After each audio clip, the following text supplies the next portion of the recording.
lost about halfway through that song, but they made up on it. Yeah, but that's deliberately a short.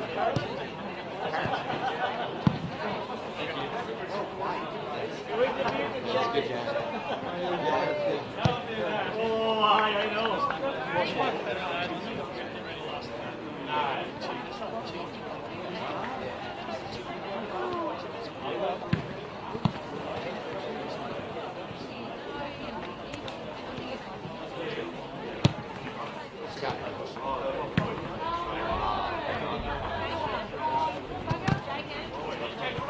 Take it out of your folks. Yeah. Rough and ugly, Jake, you do know that. Thank you for asking though, Jake.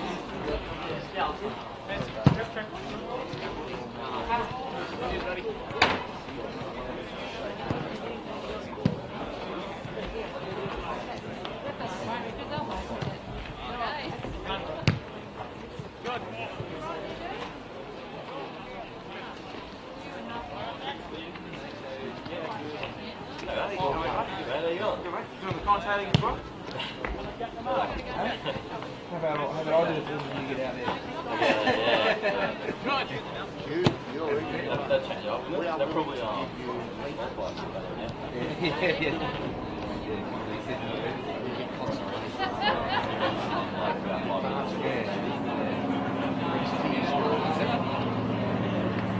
Why do I think you used to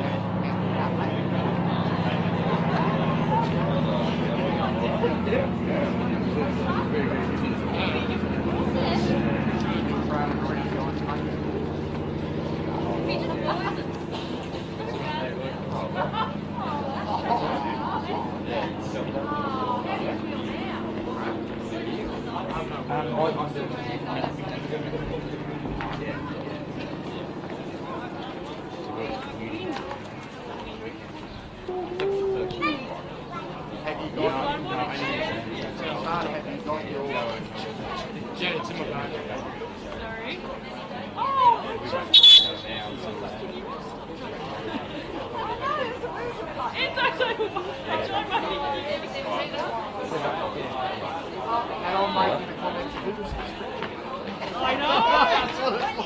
And this one's in pain. He goes, I need some more. Gotta walk the half court.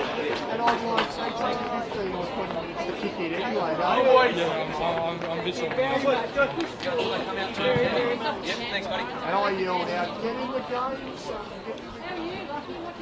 I was about to give you a look. No, we've got it all. Yeah.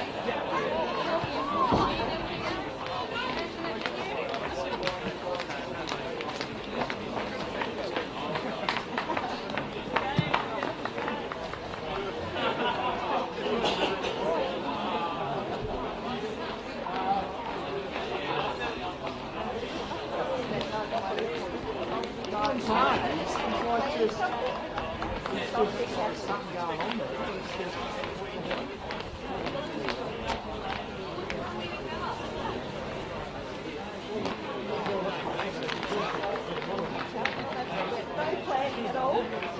Maybe don't play a game where he goes It's so Tom's not going on the team. Yeah, that's what he said to me on the train. Is John your Yeah, well, it was only like... Oh, you love it.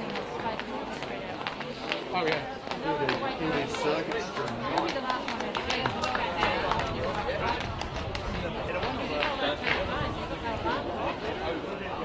Yeah, I count on... Yes. I count on everyone else. Yeah, they call whistle. They're around the clock.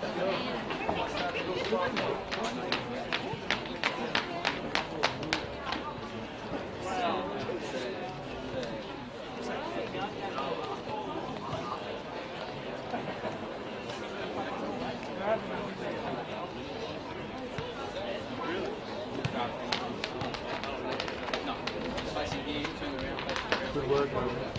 Good work, mate. Well done.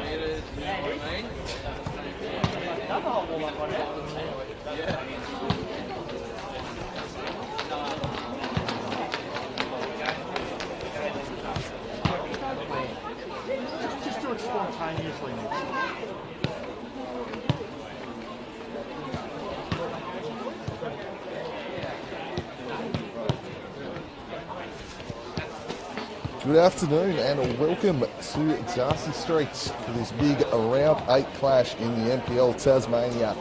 South Hobart taking on the ladder leading Devonport Strikers. Always a big occasion when these two teams meet. Of course, it was the Seljuk Cup final last year.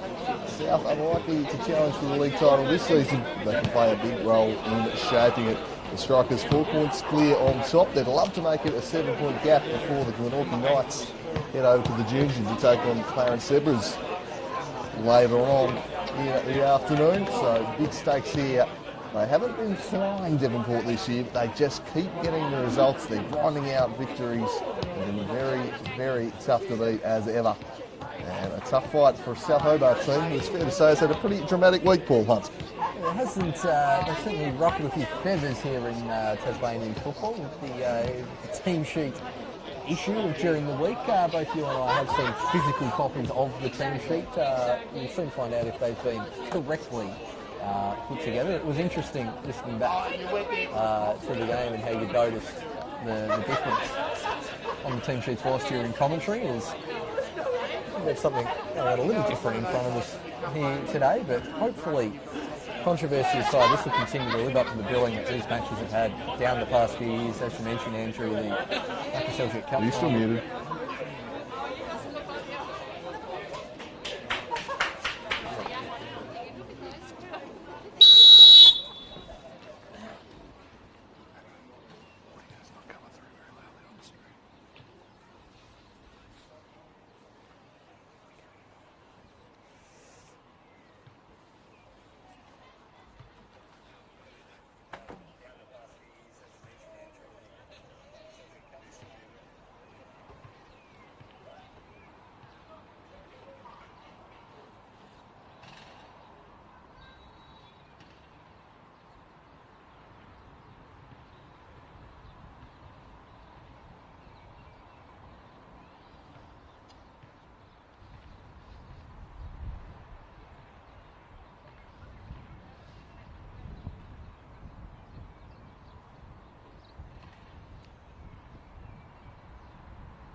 Impeccably honoured.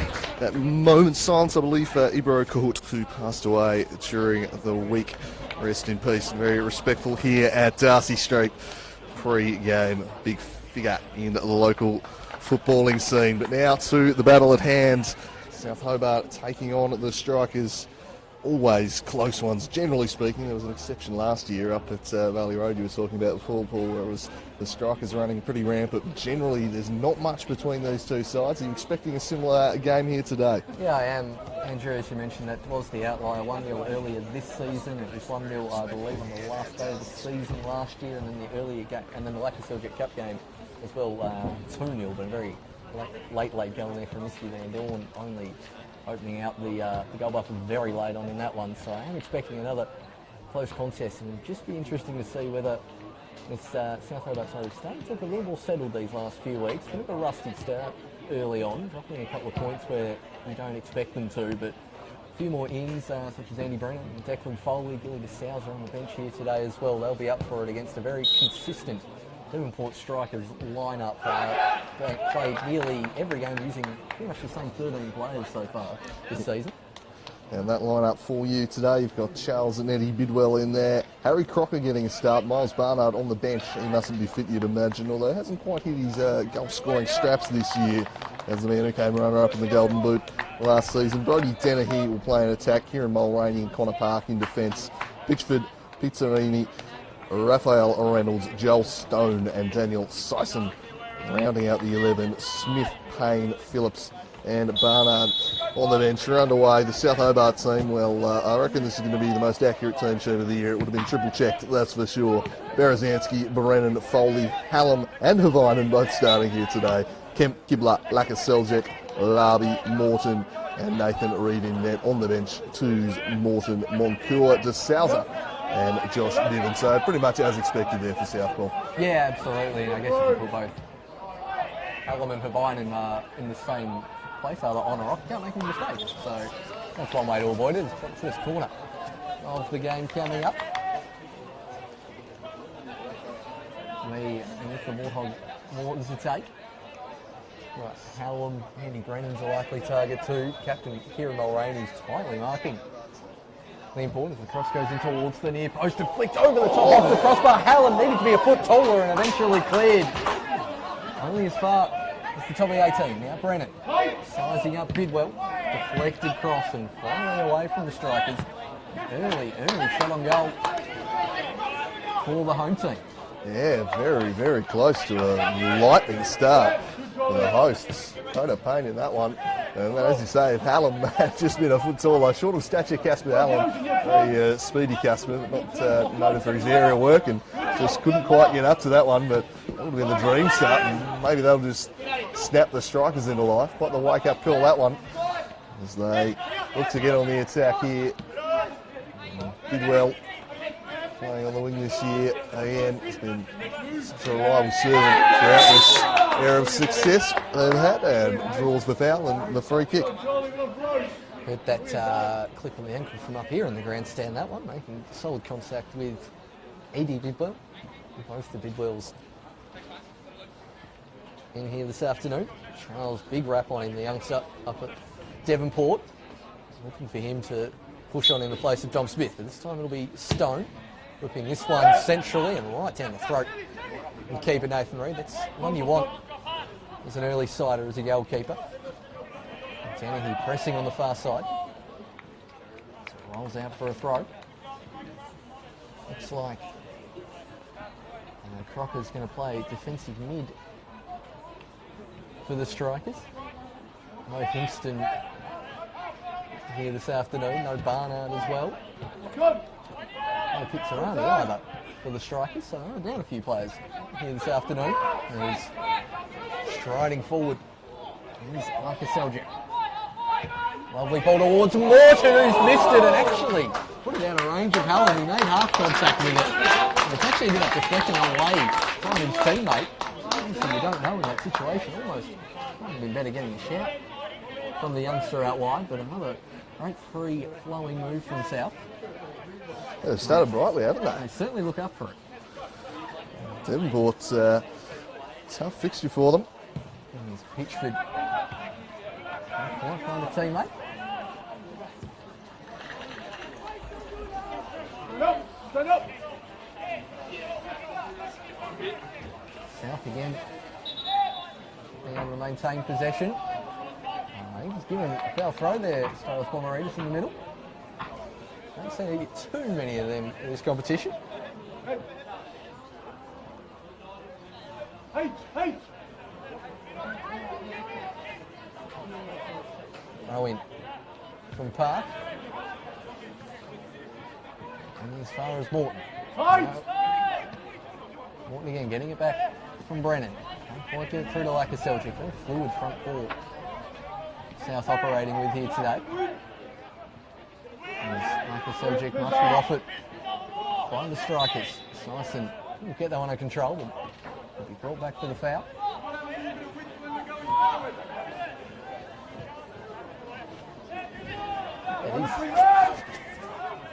Just running up there by mistake. Being a bit excited with the strikers who aren't playing today. Yeah, had me worried there for a minute, Paul. Yeah. I thought we had another team sheet controversy in there because they definitely read his name out. Just hadn't seen the 18 turn around yet there on the far side. And this time Bidwell. Can confirm that the 22 names are out there today. Big up and under. He's playing, seeing if the viewers at home are paying attention. As Hermione whacks it down the line. Allen can't quite bring that one under control.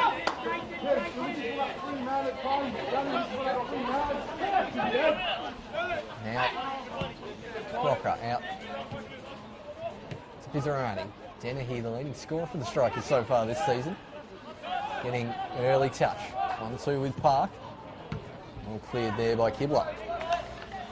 And steer it away. Devonport looking to get on the attack here. And jumped a little bit by this bright start from South Hobart. And we might perhaps see a higher scoring, more attacking encounter today than we have in past meetings between these two. Devonport have been really workmanlike in grounding out their results this year. South Hobart have been fluctuating a little, but goals have generally been assured when they've taken the pitch this year. That's a just over hit ball. Just held up a little there. Bidwell trying to spy their own of his fullback. And Parker was charging forwards.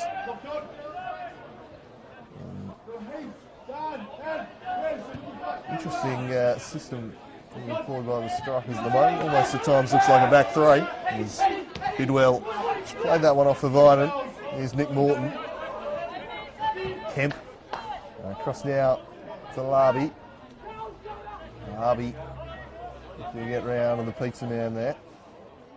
And he surges down the line, a good run, but Raph Reynolds was there in coverage, the ever-reliable Canadian, having himself a very fine season alongside Kieran Mulroney in the heart of this Strikers' defence.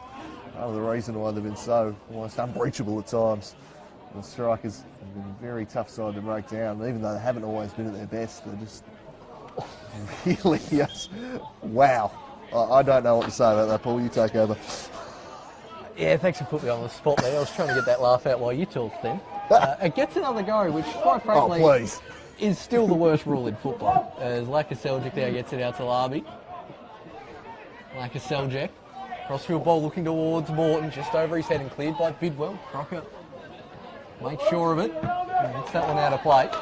But yeah, just a very interesting formation, particularly on this left-hand side that the Strikers are running. Bidwell tucking very much inside and Stone tending to push outside as well. It's like a Seljuk's through ball. As to no one in particular, and as Pitchwood to claim that one, but just while they were in an attacking sense, it's like Stone's further up and both Bidwell's pushing up as the Darcy Street turf monster gets that in there, Charles Bidwell. Sophie Havinen to take over. Scored a goal in that now void game against Kingborough last Sunday. A pretty reliable player for South Hobart down the journey. He's been one of their most consistent performers over the past couple of seasons since making the move across from Kingborough. And here's Andy Brennan looking for a big performance from Brennan here today. Hasn't quite hit the heights we've perhaps expected from him. It's been a disjointed kind of start to his season with the red card and picked up an injury. And he's still getting back to full fitness, but he's an absolute star. We've seen him dominate this league, and today a big chance for him to make a real statement in a big match for his side as he tried to flick that one back, but now it's Kemp working it forward, and a free kick blown there against South Hobart. Exactly loving the call was Nick Morton. Yeah, handball given there by the referee, and it did seem like one of those ones that could be called, especially when you're in a more attacking situation. There's Reynolds. Towards Dennehy. I think he's falcon that one right off the scone. Casper Hallam there. Feeling that one. Yeah, as you said, Brennan, when he had his combination with Braden Mann up top for South, probably still the most devastating strike force we've seen, at least in this iteration of the Tasmanian State League. I won't quite say ever, but certainly in my time here, it is just about the best I've seen, and we'll see if he can partner up with Laka Seljuk and Morton and the rest to bring back some of that form. There's the American Kibler. Back to Reid. Now Foley, he's going to be immediately pressed by Stone, but gets it out to Havinen. Just about excellent. And welcome to senior football there for Crocker.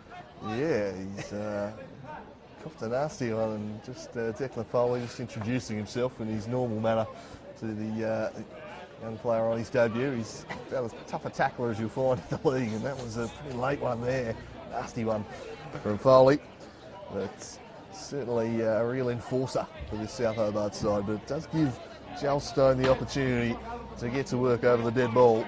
And this is a man who is more than capable of testing out Reid here. I think he may well fancy trying to get a shot on target. They brought cavalry up, but we'll see what he opts to do. He does bend it right onto the head of Reid, who comfortably pokes it over the top. Not the tallest build for a keeper, young Nathan Reid. You can imagine with some big physical tall timber to pick out, they'll be looking to maybe hit the in-swinging corners and really put some pressure on him from these set-piece chances. Yeah, look, I expect Joel Stone to take every set-piece, particularly from this side, the grandstand side of the pitch. It'll be interesting to see if they find an alternate for the other side. Keep that in-swinging pressure constantly putting the 6-yard box. It's the strategy I'd be employing if I was Chris Gallo here this afternoon.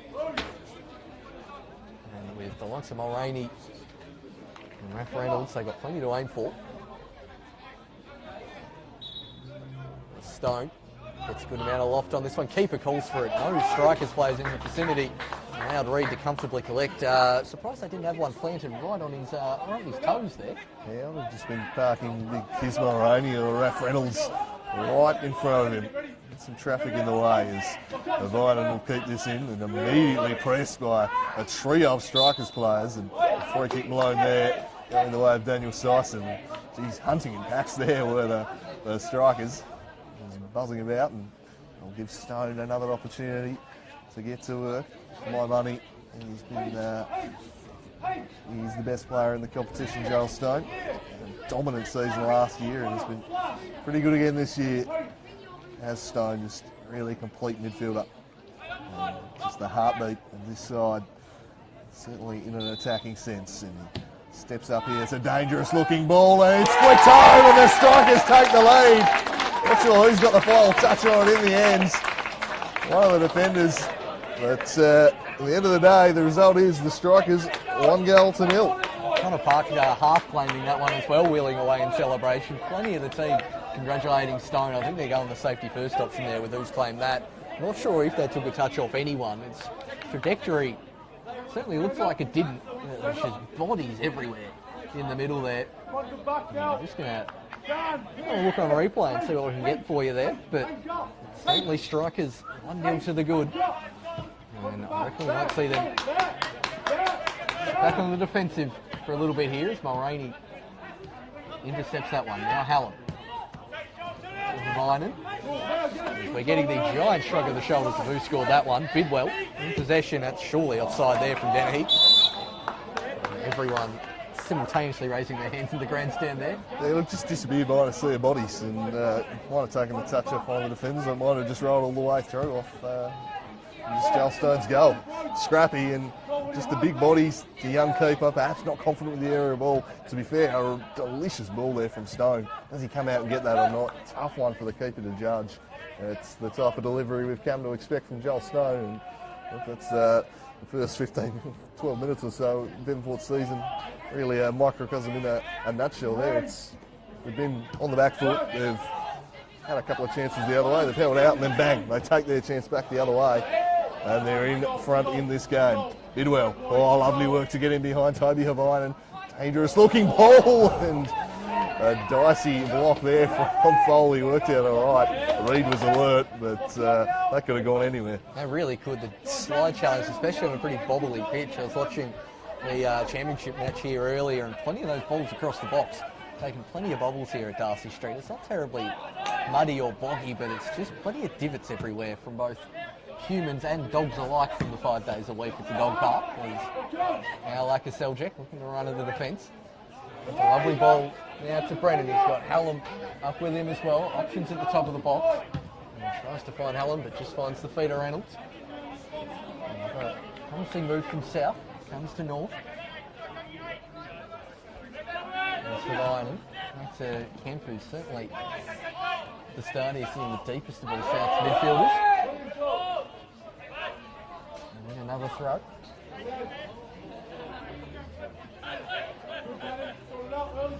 Bynum looking for options. Morton coming across, putting up to Bidwell, and only won the throw-in on this occasion.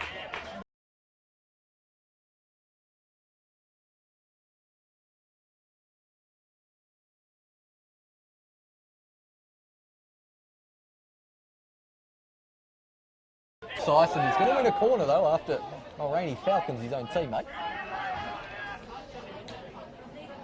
Second corner of the match for South. Have to do something creative here to get past Devonport's tall timber, particularly with a slightly more confident overhead keeper in Pitchford. Like a Seljack going towards the middle, header flicked on. Oh, save Pitchford. Leaping across, I think the defender on the line had it covered. Now it's Morton on the far side. And it's going to be out for a Devonport throw.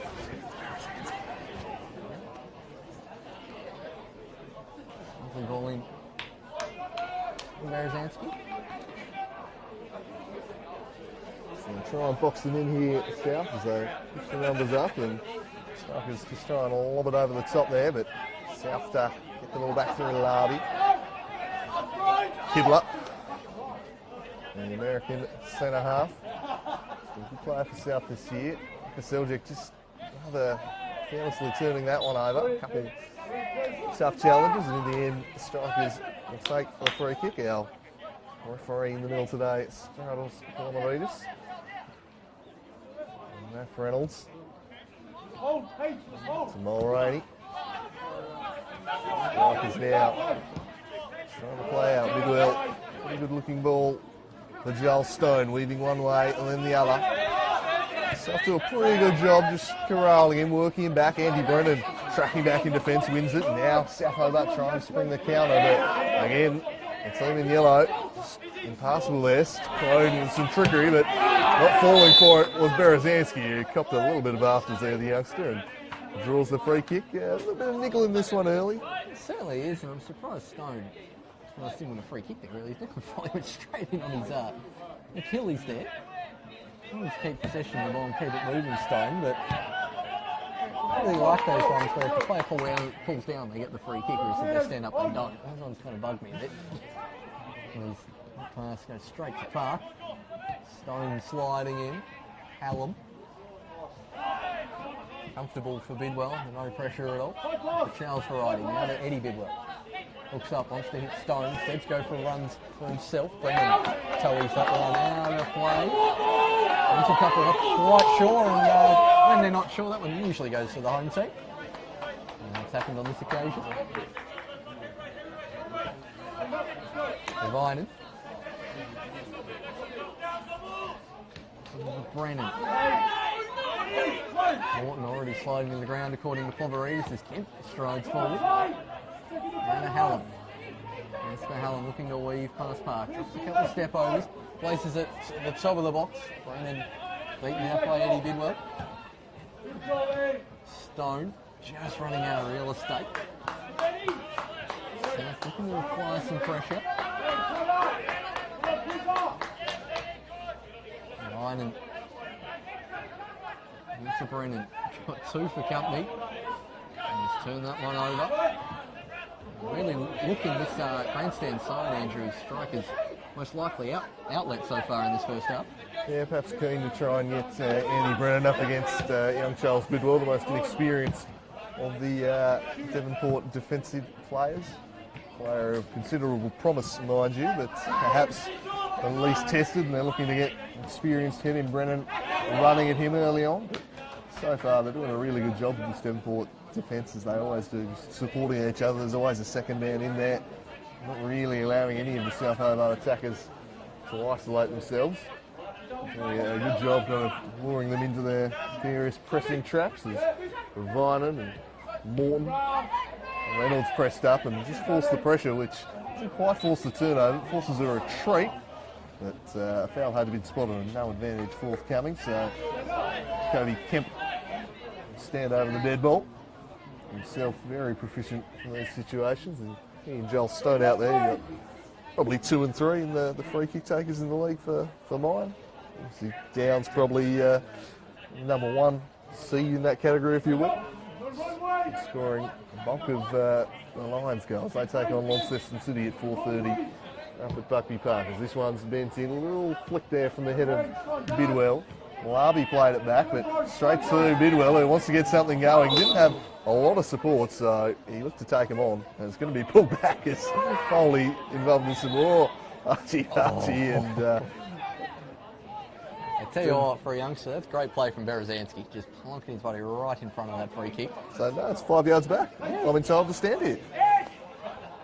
And now the whole defence is back and set. And look at that, they're all nice and set, whereas Bidwell, where they eventually go to, was in about 30 yards of space here on the grandstand side. And Rocker to Mulroney. Now, the pizza man. Hang on, 1-2 with Park, trying to toe-wee that one, but Kibler comes sliding in.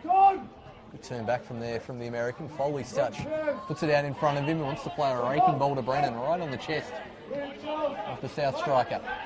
Wants to turn Bidwell and then he's stuck in a Bidwell sandwich there, Brennan. Eventually back out to Berezanski. Fella number 7, Syson, comes sliding in. Certainly getting their bodies about strikers, particularly in that 30-35 yard from goal area. Hallam sizing up across, easily cleared. Oh, this is in Kemp territory. Kobe Kemp just wide of the goal. Just set up nicely for the midfielder, and he does have quite the rocket on him. Yeah, he's been known to pop them from distance, and Nathan Pitchford's been known to pull off a world-class save to deny South Hobart players from distance on this ground too. A couple of big stops in recent trips down here for the Strikers number 1 as Larby comes over the top of Dennehy and nods that one into touch. Park back to Dennehy. His touch straight to Casper Hallam though. Scrapping away there was Lakaseljic and Dennehy, and then Berezanski to the speeds to Casper Hallam. It's Hallam, he's got Brennan in support. He's got to go himself, and Pitchford denied him. He slid out, shut it down, the shot now from range. And there is the state's number 1 showing why he is so highly regarded. Just a heavy touch might have cost Casper Hallam there though. Yeah, but the pace that Pitchford can do over 10 yards, really exemplary on that occasion. The Strikers come down the other end, does find Syson. Kibler for company, I think that was looking for Dennehy, cleared by Lakaseljic. Levine and Bidwell doing well to turn. Wants to play the pass right to a South Hobart player, but Pitchford, it was maybe only a smidge ahead of your touch. I thought it was just enough, but Pitchford's pace really coming to the fore there. Doing enough to prevent the youngster. Just closed it down, didn't he? Just made himself big. Technique was expert. Didn't allow the shot through the legs either, just even kept that avenue closed when keepers get that close. It's sometimes your most likely place as a striker to put the ball. Yes, it's a lovely bit of skill from Piz. He will eventually look to get the ball back, but too heavy a touch on that one. Reed take the goal kick. South surely going to their usual short goal kick routine. Dennehy pressing, maybe a smidge early, but allowed by the referee. Now up towards Berezanski. Back to Lakaseljic. Allen is being monstered there by Reynolds. Stone. Still going, Joel Stone. Is he offside? He is. Here's Syson. I think Casper Hallam's well aware of Raf Reynolds' appearance in this game now. Yeah, much as we saw Foley introducing himself at the other end, Raf Reynolds just getting his licks in on young Casper Hallam, who does cop it, the young man. He's so fast and just moves so quickly that the defenders are often just a little bit late on the challenges in on him. And he's a real weapon for South Hobart. Casper Hallam has been one of the stars of this season so far as Brennan brings that one down for Toby Havainen. Turned it to Brennan, but he had his pocket picked by Bidwell outside of the boot number. Unfortunately, Joel Stone was just returning from an offside position and was running back the other way. Not sure he would have got to that one anyway, as Larby pushes it forward to Lakaseljic and then chips it over the top looking for the run of Hallam. He tracks it down, kept it in, then got cynically taken out by Reynolds, and that'll be the first slice of cheese of the game. And that is the problems that Casper Hallam can cause the defence. Yeah, after winning it fairly about 2 minutes ago, Reynolds certainly got absolutely none of the ball then. First slice of cheese for the Strikers here this afternoon. I'm sure Declan Foley got a slice of cheese earlier for his introduction on Crocker. I think.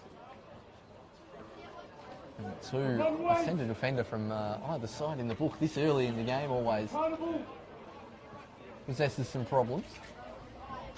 As Berezanski with a few to aim for. Berezanski going near over the head, just cleared from Crocker. Took a while to get that over the bar at the end, Crocker.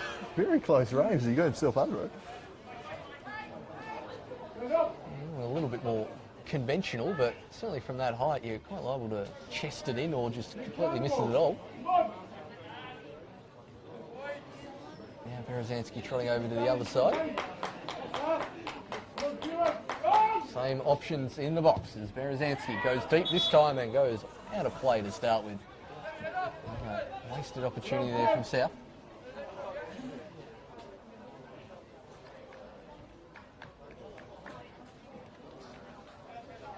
Interesting to see how much the strikers just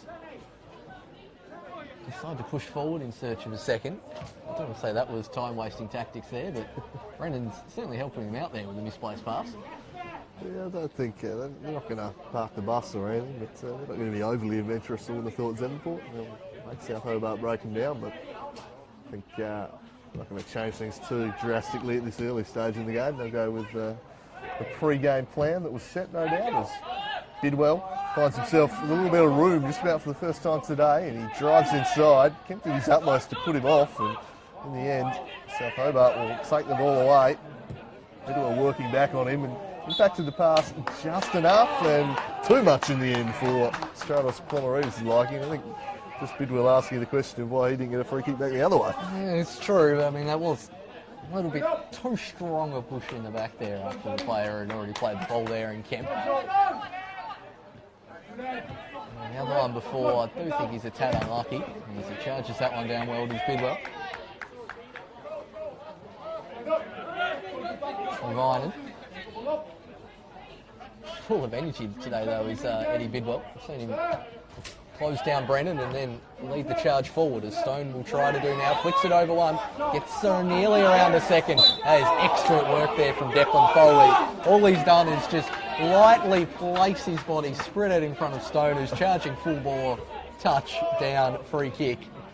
A wry grin on his face after Great that. defensive work there from the centre back. Well, he was off to the races, Joel Stone, and he's more than capable of going the distance and scoring goal of the year right there. It had the makings of it, and Foley just did enough to win the free kick, because he was beaten there if he didn't get it.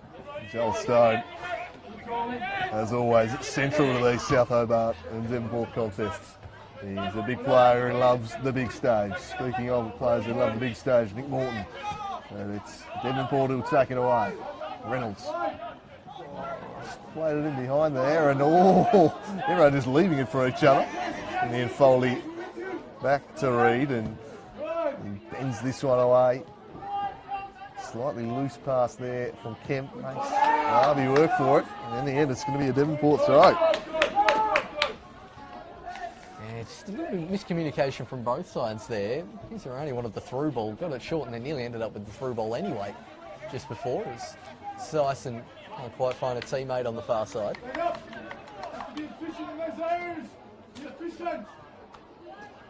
As South look to try and get an equaliser as Syson comes sliding in, the salad artist doing great work.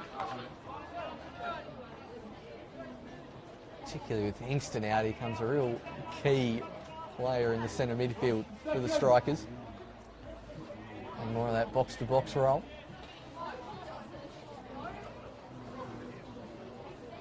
We're bathed in sunshine at Darcy Street for once here. Yeah, it's thinking what a lovely day for football it is. Very pleasant.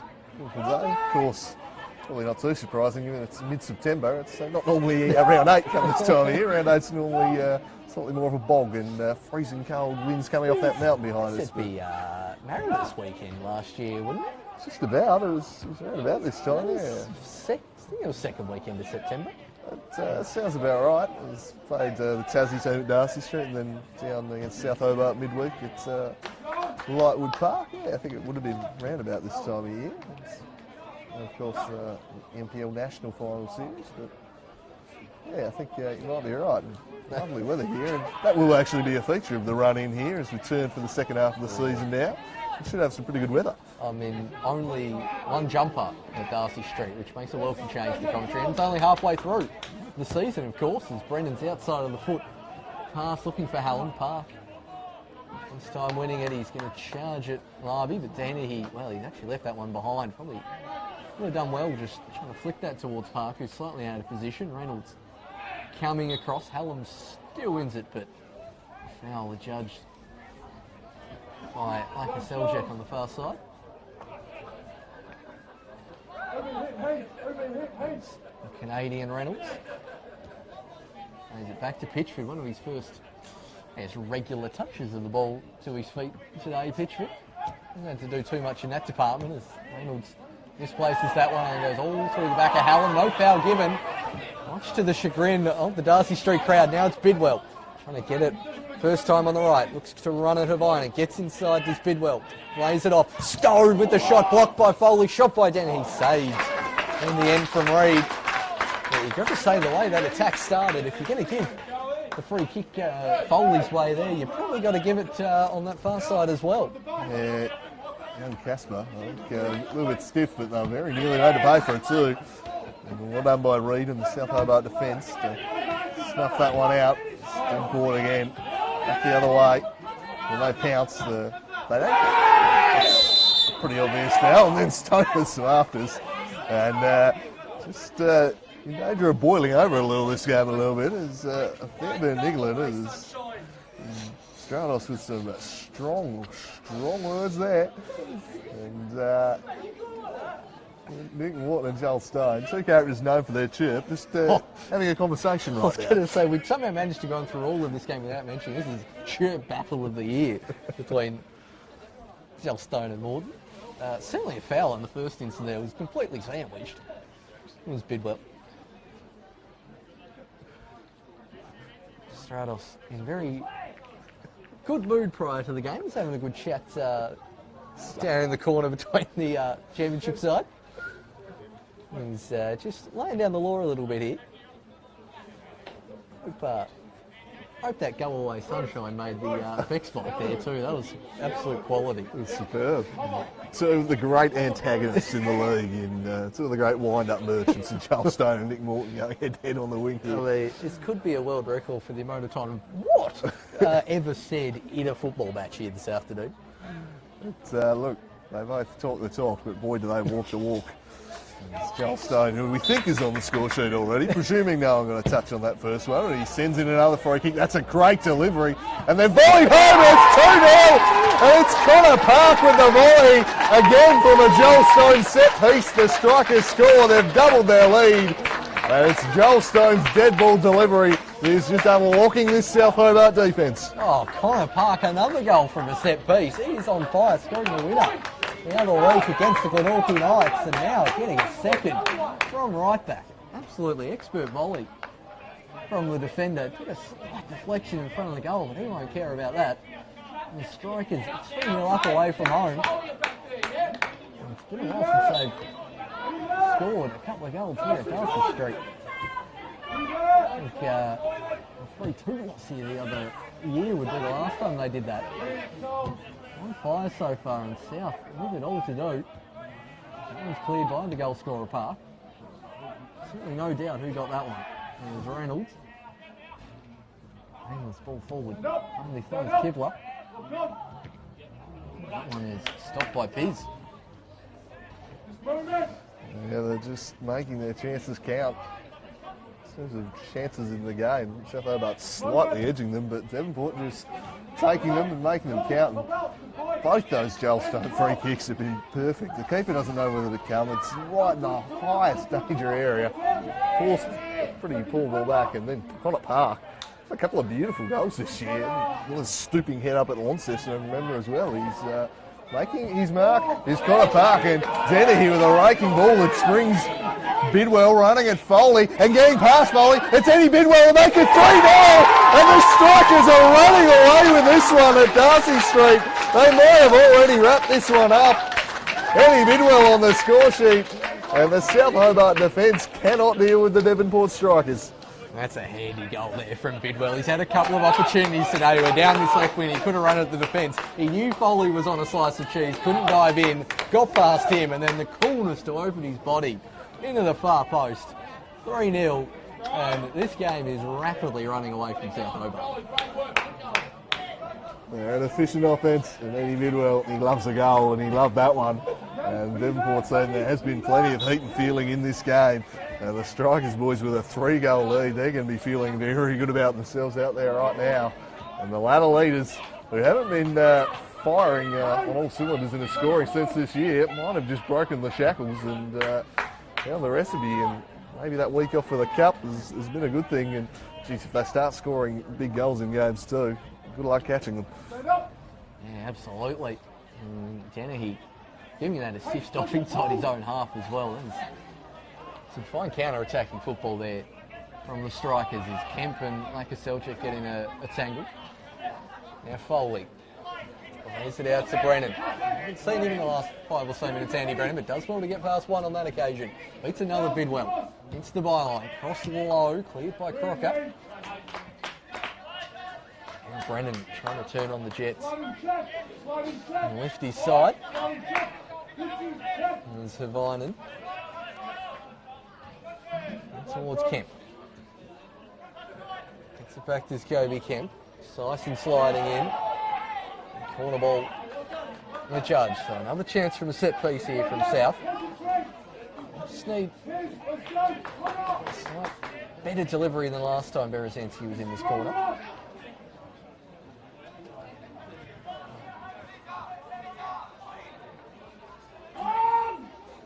Everyone back for the strikers inside the 18-yard box. It's Berezanski going low to the near post. Flicked on by Foley and cleared close to goal by the strikers. Another chance for Berezanski. Thought that was a shirt pull. That play allowed to go on. Reynolds clears.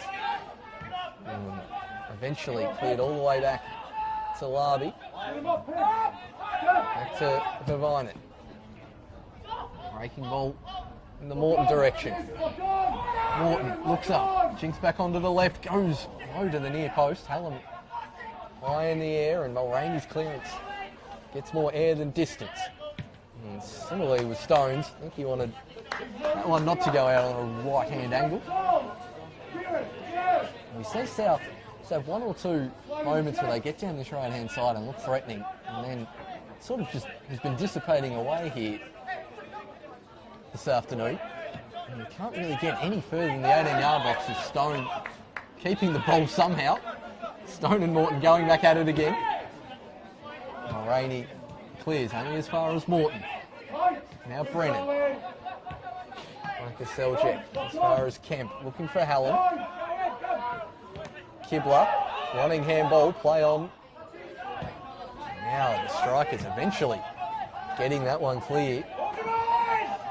Coming under some pretty consistent pressure since that third goal, the strikers, but South really not creating anything either as Brennan. So Morton has a couple of options. Hallam wants the through ball into the end. Goes out wide. Shot. Goal. Oh, Pitchford with the save onto the roof of the net. I thought that was careening into the near post. And Marcus Seljuk and the leg save from Pitchford, keeping his team 3-0 up. What a goalkeeper this man is. He has made 2 massive saves. One would have made it 1-1. How different the game might look if not for that man. Both teams have had chances. The difference is Nathan Pitchford's in net. And he's out to punch this one away too. Turning to shoot. And that one blocked away. Brandon firing the shot off. Will this one sit for Syson? Storming through is Bidwell. And Bidwell nips it. And he's in behind again here, Eddie Bidwell. He's storming in behind Foley. He's all on his own. And it was a tame shot in the end. He might have had a bit more time and space than he realised. But they are cutting South Hobart apart right now, the Devonport Strikers. The ladder leaders are looking every bit the most dominant side in the state right now. They just know when to turn it on, don't they? This is similar to when we saw them play out at Wentworth Park the other week against Clarence. They just knew when to turn it on in that last 15 minutes. They held strong for 7 and then turned it on. This time they're doing it in the first half. Just making the most of all these counter-attacking positions, and passes like that aren't really going to get South moving forward with any great urgency. A long ball from Kibler. Reynolds and Brennan just about getting there. Now Kemp has Berezanski out wide. Plenty of strikers back though. Berezanski. Mulroney coming across to make sure they only concede the throw.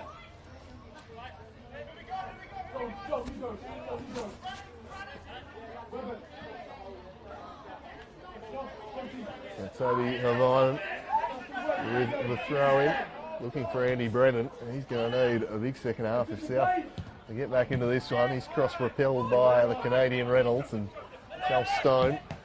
Bidwell deflected into the path of Stone, but he couldn't quite track it down. And Foley retreats back to Reed, who They've shifted across to Larby. Look at the energy the strikers have got, charging down, closing down every time South Hobart player gets the ball. They're immediately under pressure and really energised by these goals. Oh, the strikers, they're buzzing about the pitch right now. Confidence clearly flowing. South, they've responded all right. They've created a few chances, but just not been able to take them. And ultimately, hard to see how they get back into this one, as this one's away by Kibler. Lakaseljak to Hallam. Live wire, can he get them going? Seen how to play on the far touchline. And South will be desperate to just get one goal, get something to cling to that they can take into half time. Staring down the barrel, a 3-0 deficit. And it's an absolute mountain to climb against a defence that's scarcely conceded all year.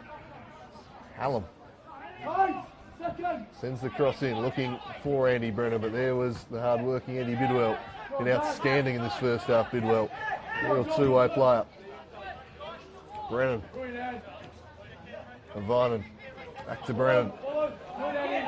No foul there on Andy Brennan. He was looking for it, didn't get it. Again, the Devonport defence just slams the door shut. Oh, a misplaced pass there from Reed. Stone up against Foley. Crocker. Being immediately pressured by two players. That's a sensible jerk pull there by him on Morton, and this time he lays in Brennan. Only really Hallam up ahead, so he's going to do it all himself, Brennan. And goes to the back post. And Hallam had made an inward run, and Parker just let that one run out for a throw. It would have been interesting to see if Stone managed to turn Foley there, because he can't do much in that situation at the moment, Foley, if he doesn't win the ball. Here's Crocker. Dennehy not where he thought he was.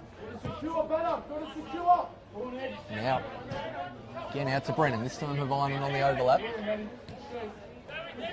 Finds the fullback, drinking inside, but Eddie Bidwell, the man who has been everywhere today, gets out of that joint, and onside is the striker. And this time, Reed comes out to collect. Havinen doesn't get the free kick or the ball. Now Crocker. Stone wants the free kick, not given. This time Charles Bidwell trying to do it all. This time to no avail is Lakaseljak. Back to Brennan, but look at the amount of yellow shirts back for the strikers as Brennan cuts inside. Back out to Havine. This time it's Morton on the right hand side. Lakaseljak. Cleared off Mulroney for another corner. I've got him at about 6 corners. I've got 4, but I wouldn't be trusting my numbers. All right. Well, Dooley's backed me up, so I'm happy with that. Berezanski. What's it take? Seems like I've said that a lot more than 4 times. We've had a lot of throw-ins in this corner. True, as that one goes near post, flicked on towards the back, but no one there, and rather than letting Kemp potentially get it, they knock it out for a throw. This is Devonport.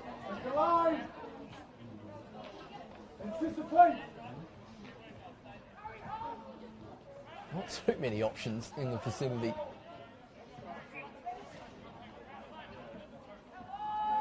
To aim for. That one goes short towards Morton. Kemp wanted the return ball, does get it now. Hallam crossing, looking towards Brennan, who just gets a little bit on it, and in the end out for a goal kick.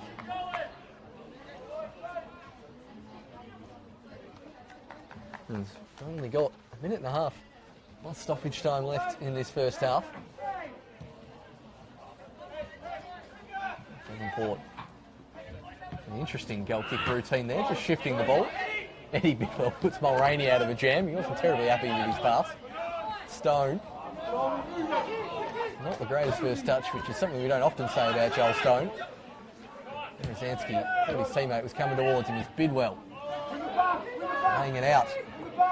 It's a Piz Syson, and I think it just straight offside there, but works back to get the ball. Malabi towards Hallam. Wants the ball to sit for him. Still in on that far side. And he'll just nearly get there in front of Mulroney. The ball's spinning, still going. It's not a shirt pull, not given by the referee. He's not the tallest player as Casper. Got plenty of fight amongst him though. He was certainly outnumbered there on the far side. And take on 4 different Devonport strikers there. Still won the throw for his side. Pretty well done. It was hard work to gain about 10 metres, mind you. As Bradley Lakaseljack switches this one across, floating the ball out for Toby Havainen. Havainen for Brennan. Brennan back for Toby Havainen. He gets his cross in. It's a good one, but there was Raph Reynolds. Away.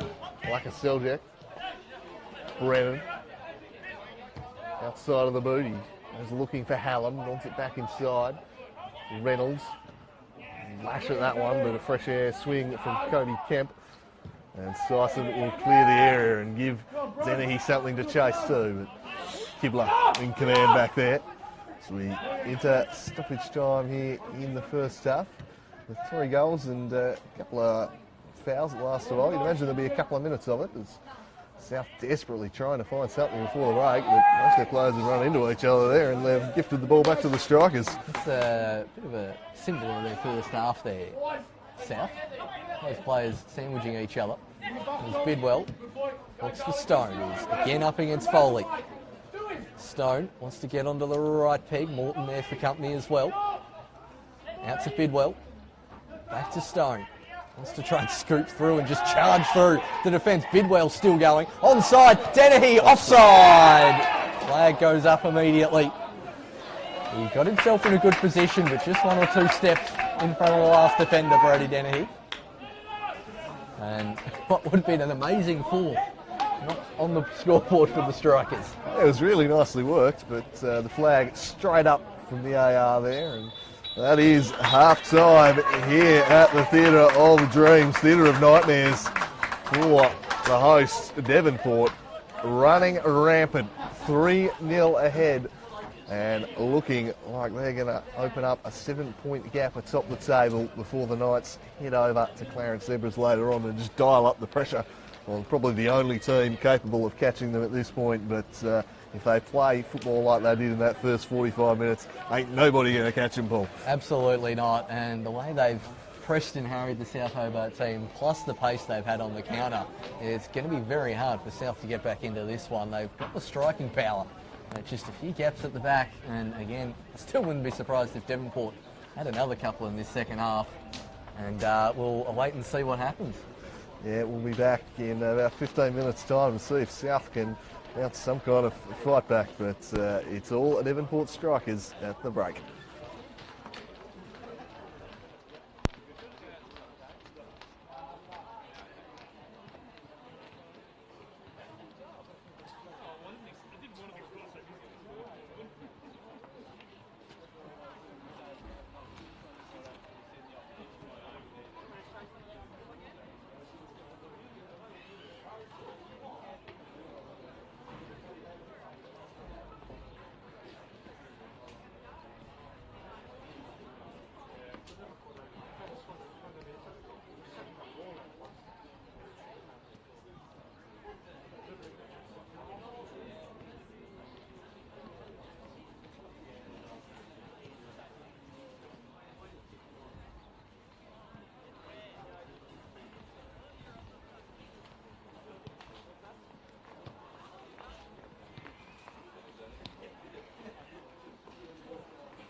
Alrighty, and back for the second half here at Darcy Street. It is South Hobart with a monumental task ahead of them. They are in a 3-goal hole against the ladder-leading Devonport Strikers. They really put on a clinic in taking their chances in the first half.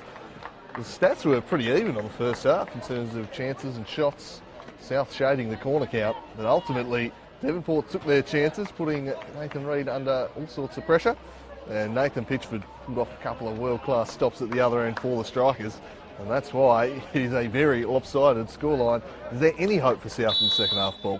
They certainly have plenty of form in terms of comebacks at Darcy Street. But it's mainly been in seasons past. We haven't seen it too much this season. But when you've got that strike force with Brennan, Morton, and the speed of Hallam, they're always in with a chance. You've really got to tighten up at the back, and turnovers like that aren't going to do much good. As Sarani steals that one, Syson winning the header, Kibler going right through the back of Stock, and nothing given. Mullaney's head up, rising high. Brennan wants it to sit for him. Coming across. Steals the ball. Looks up. Did well. Captain Kemp. Get out of the way. It's Morton. Intercepted by Bidwell. Berezinski. This is a promising start for South Hobart. They had a mount to come back towards the back set. Pitchford the favourite here, and that's the state's best goalkeeper. Yeah, very comfortable there for Nathan Pitchford. As South Hobart seem to have flipped their wingers here for the second half in Brennan and Hallam. Braden Mann saying he was enjoying the battle between Andy Brennan and Charles Bidwell in that first half. A good test for the young man, and apparently passed with such flying colours that they've flipped the flanks to try and get a little bit more out of the wide men South Hobart. They have a heap of joy in wide areas. As now we'll have Brendan running at Connor Park, who scored a wonderful goal. He's called upon defensively here though. Brendan cutting inside. Charged down by Ralph Reynolds. Here's Larby. Larby gets a cross in, but it was a poor one, always floating over the top. And it's going to take a bit on that to unlock this striker's defence. Certainly, they'll be happy to be facing Larby going forward rather than Brennan with the striker's defence. But yeah, it's not a real tactical or personnel change I can really see coming out of the second half. Brennan swapping wings, and you've probably got to call that a victory for Charles Bidwell in that state if they're swapping that over. And Reynolds back to Pitchford. Pretty centre back, but Reynolds lofts that one forward. Lead by Mulroney. Curious to know who Braden Mann is supporting this afternoon. Oh, I'm not curious at all. It's one of the easier questions. This is the $100 question. Who wants to be a millionaire, I reckon. I think we know where his loyalties truly lie. It's Mulroney's. Not that one swearing Scott. Yes, that was a slightly rhetorical question. Still down on his haunches is Kieran Mulroney.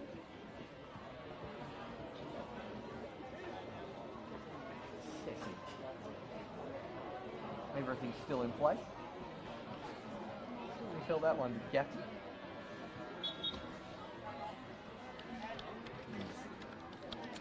Ryan with the throw. Back towards Kent, but doesn't even get there. Syson intercepts.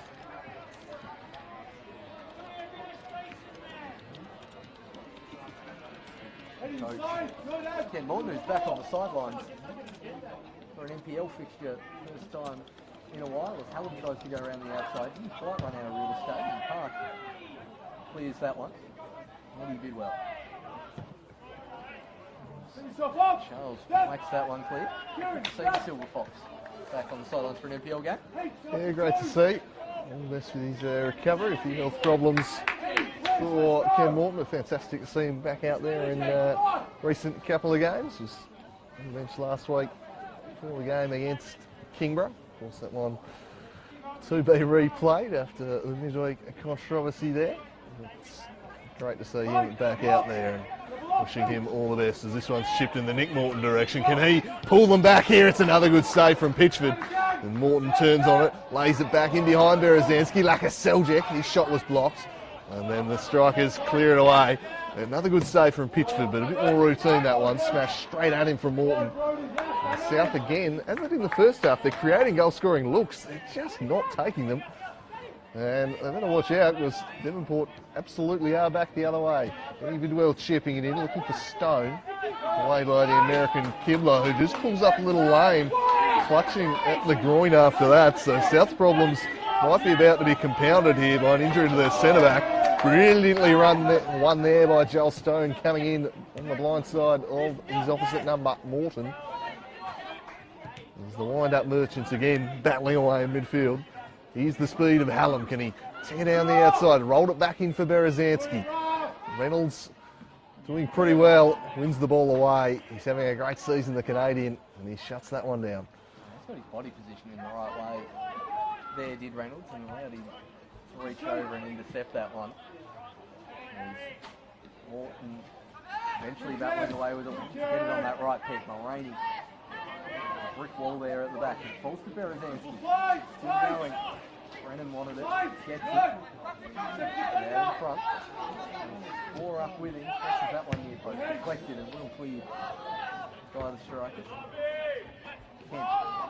Forward to Morton, who wants the penalty, but he's offside. In any case. He's certainly looking for it there, Mulroney. And yeah, Kibler still holding that score. Not quite how serious it is. It might be a similar injury to what I had at futsal on Monday night, where you just go to control it with the thigh and don't quite do it accurately. Did you win futsal on Monday night? It's a big question, Nicole. No. Well, we'll move on from that quickly then. No, the other team has 4 subs and you end up with none. It's kind of your rotation gets ruined. pretty out on our feet with about 5 minutes to go. As Pitchford smashes this one along. Kemp over the top of Sison. Pinballed off of Andy Brennan. Now Connor Park. Stone. Kibler seems to be fine as he won that away from Sison. Foley got the ball as he went in on Tenahi. Now Bidwell turning and charging at Toby Havainen and throws in a step over, across, repelled by Kibler. Toby Havainen pushing it long, broken up by a rather suspiciously raised arm of Bidwell. Play allowed to continue. Get away with that one, I think, there, young Charles. Casper Hallam doesn't have much out ahead of him. Andy Brennan, and that's it. Tried to play the 1-2 with him. In the end, it's going to be a Devonport throw, and South Hobart really looking like a team that's going to get back in this one to my eye. Just going all body language doctor on them. Yeah, just playing absolutely untrained psychologist out there. I don't quite sense enough of something to get them going forward. Seljac's miscontrol, that will go out for a throw-in. Shout out to A-League Meets for giving us a nice little Facebook and Twitter bump there before. Yeah, we do exist down here, guys. It's fine. Yeah, love that from. Bloody love that page. Is Kibler. As soon as this shot across to Larby, he'll send it down the line, but poor pass, easily broken up by Connor Park. And now the Warthog Morton having a run at Ralph Reynolds, and again the Canadian wins. He's a fine player, Raphael Reynolds. Oh, that's poor from Mulroney. Gifted it now, a chance for Nick Morton if he's still onside. He is. Reynolds does well to corral him, and then Pitchford picks it up, and another moment wasted there by South Hobart. He didn't go himself there, Morton. I just saw one touch out of the foot. He can hit it with the outside of the right if you don't want to use your left. I thought he had half a yard of the defender in front. In the end, ran towards the byline and just frankly ran out of room. Here's the ball hole. Half-time score from Windsor Park. It's Olympia Warriors leading Riverside Olympic 2-1 up there. And the second of the earlier kickoffs. Launceston City taking on Kingborough, and Clarence Zebras hosting the Norkie Nightside, who definitely need the 3 points now. And 4:30 kickoffs. Both those ones also being live streamed if you care to tune in. Okay, gives that one the big heave-ho. Again, not quite the urgency with delivering the ball back to South Hobart there. Surely when you're 3 goals down, someone at all times, maybe I'm just used to that match manager from Hobart United last week, the most active ball collector I think I've ever seen. Now Eddie Bidwell, forward to Denny, just come from an offside position. Denny saying, well, I was running back as fast as I can, you passed it to me. Eddie Bidwell there. Fair point. I'm completely on his side, to be honest. Charles towards the salad artist, and Syson. Get that one out of his feet. Park immediately shutting down Brennan. Now Park's still going as people come sliding in. Devonport contrast. In a great hurry. Just Gallo though wanting a little more something from his team. Parking out orders from the technical area. And that one I think has completely missed everyone.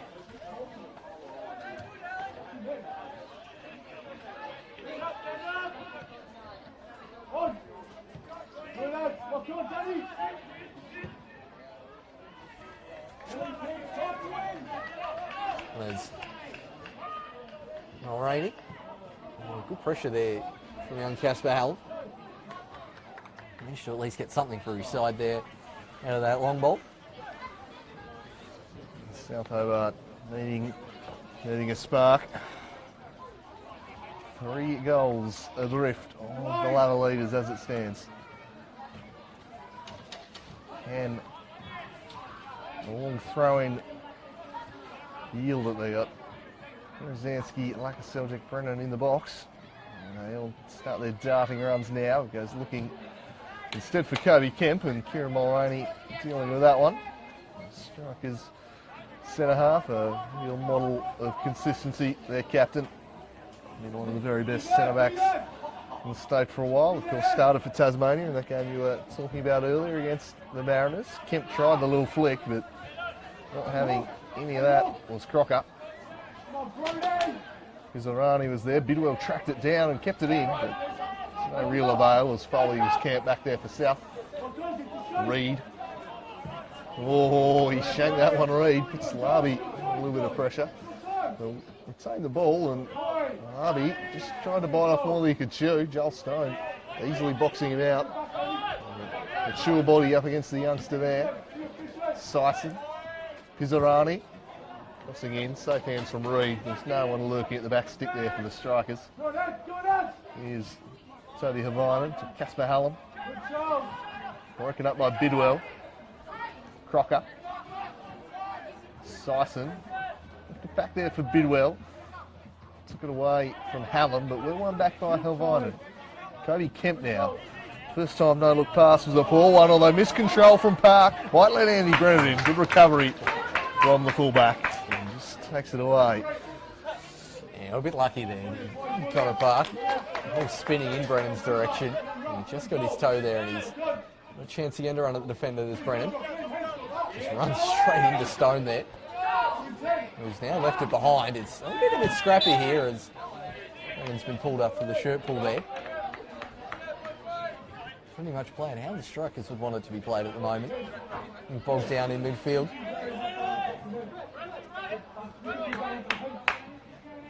It's Pitchford.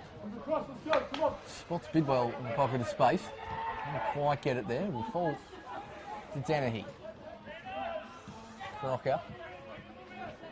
Bidwell, they want to get the one over. That's a lovely bit of skill from Dennehy. Bidwell, his first chance to really run at the defence in the second half, and he's picking a bit too dangerously close to the esteemed photographer on the far side there.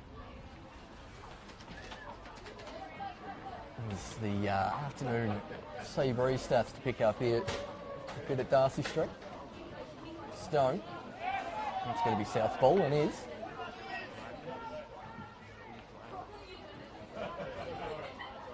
Had that one real clear-cut chance earlier on, forcing the save from Pitcher, but not too much else to note for South here in the second half.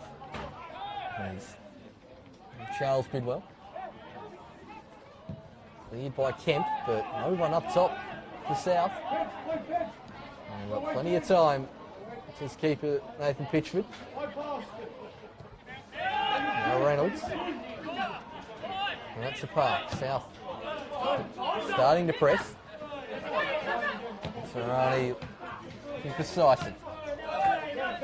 Now, Berezanski, a lovely ball in the Morton direction. He's got 3 awaiting his delivery to the Morthog. Goes towards the back stick. Brennan with the header. Oh, Pitchford, save, double save from Pitchford. Again, he comes up strong. He absolutely loves playing in this round, this Nathan Pitchford. I think Brennan thought for all money there he'd score. It was a lovely move from South Hobart. Great ball from Morton. Good purchase on the header. And again, the wall that is Nathan Pitchford just refusing to yield. In terms of chances, South have probably had more good goal scoring looks in this game than the Devonport Strikers. They're in a 3-goal hole. And the reason for that is Nathan Pitchford. Again, outstanding.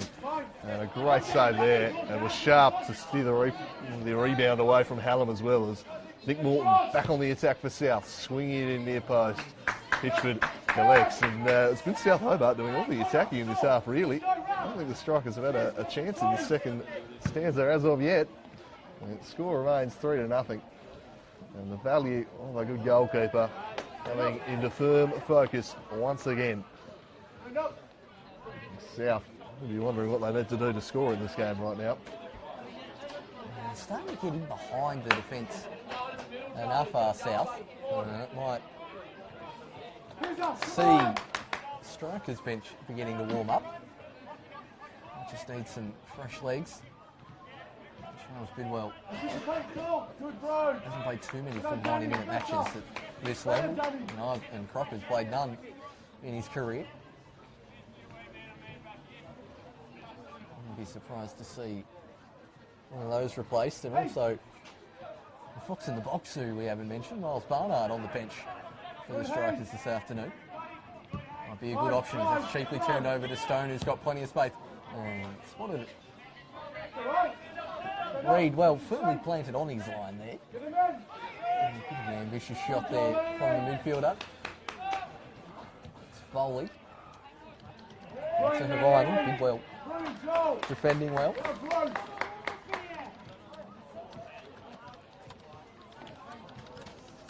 Pretty glum looking faces there on the bench for South Hobart. Not too much movement at all as that one goes down the line to Lakaselja. Reynolds clears away in front of Brennan.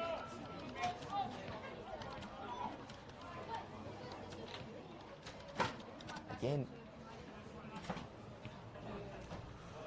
South. Not playing with the kind of urgency you really want from the side 3-0 down at home.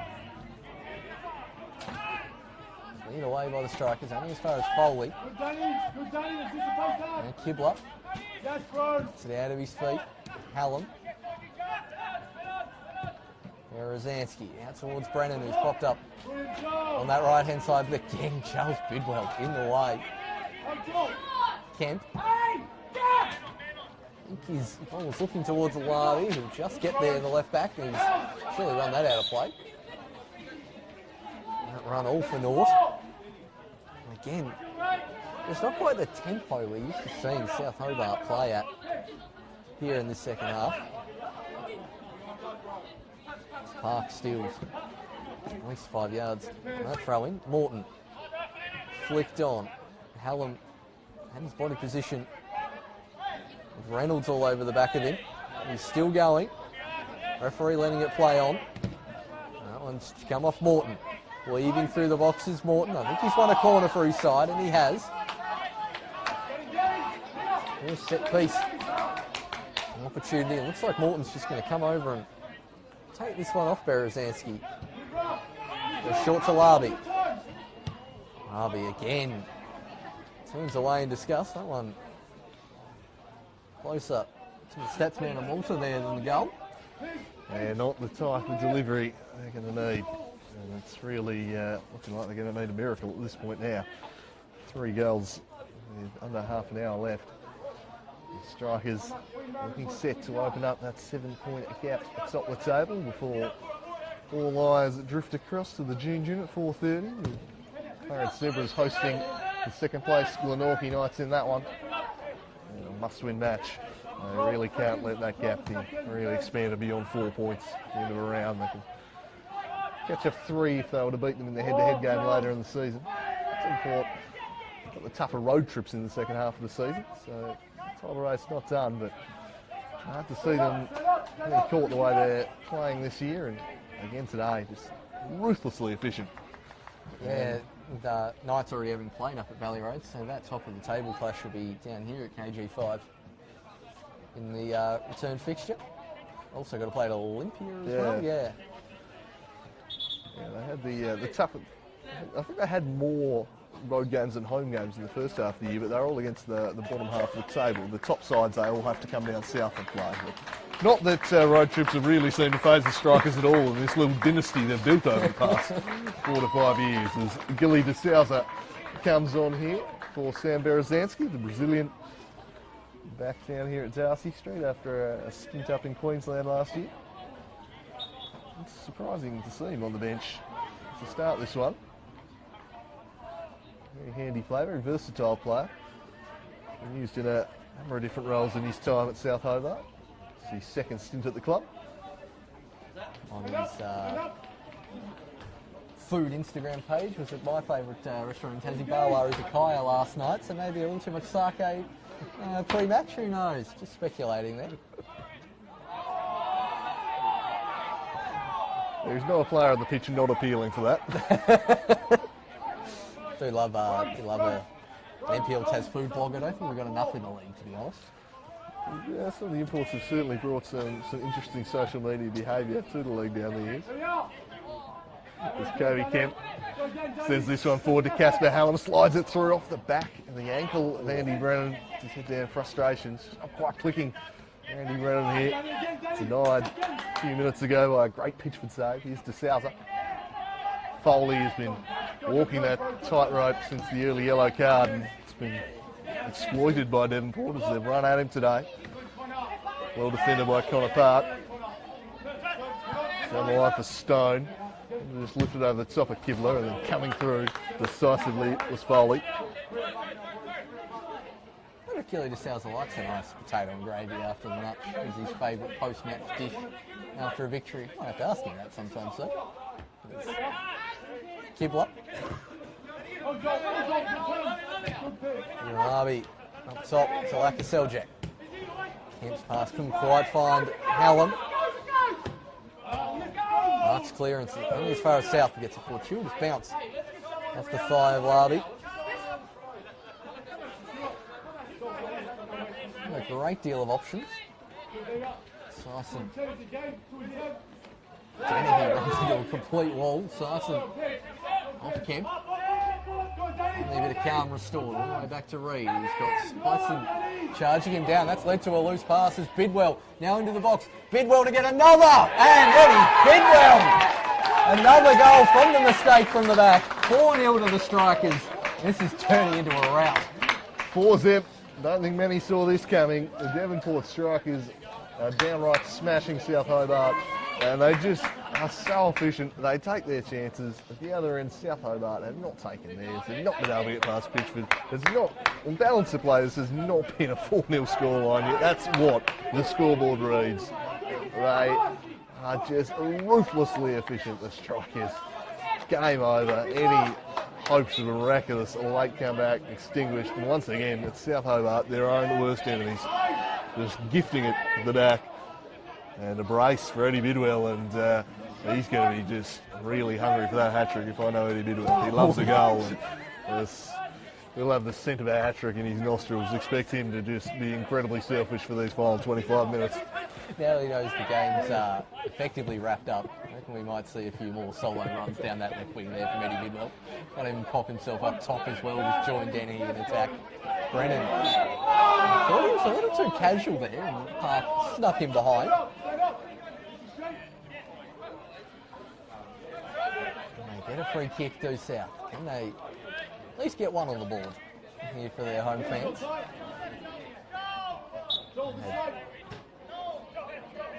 Two wins earlier in the day for South Hobart sides. And there's Morton. So there's the back stick. Let's come off the Strikers player. No, it's going to be a goal kick in the end.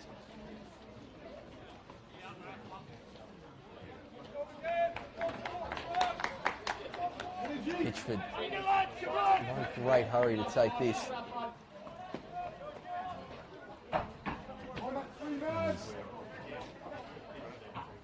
And two's beginning to warm up. With South Hobart on the bench. Most goals the Strikers have scored in a game this year. Scored 3 against Olympia in a 3-2 win. And twice they've scored 2 goals, but from that 1 goal a game has been what they've been operating on. This time they really cast off those shackles and opened up and had the goals flow for them this year. Still only conceded 3 all season. It's been the defence that's won them the games usually. As this cross is repelled by Mulroney. Trying a different recipe today. I'm trying to think the last time South lost by this much. Yeah. I wouldn't have a clue. It's one for the stats man, Benny Smith, It because is. I certainly can't recall it. I've certainly not commentated one, though at least 3 years there is Hallam. Still going is Casper Hallam.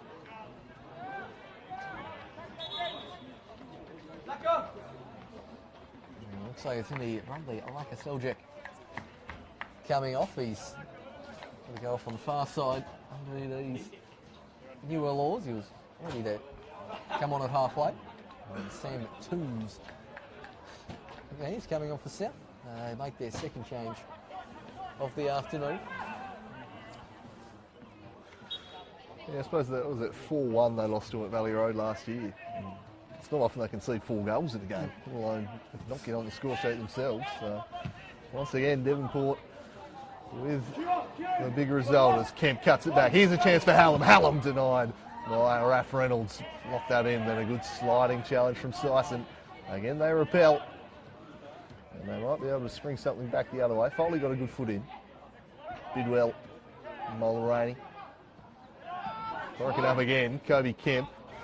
Well, that's unlike Kobe Kemp, but it does rather sum up the situation here at Darcy Street. It's a very quiet Darcy Street today. It's eerily quiet, isn't it? It's very quiet. One of those times you can just really hear yourself think here in the grandstand. As I was just very amused by Pitchford actually bollocking one of his players there, 4-0 up, and still aiming for a bit better from his team there is Pitchford.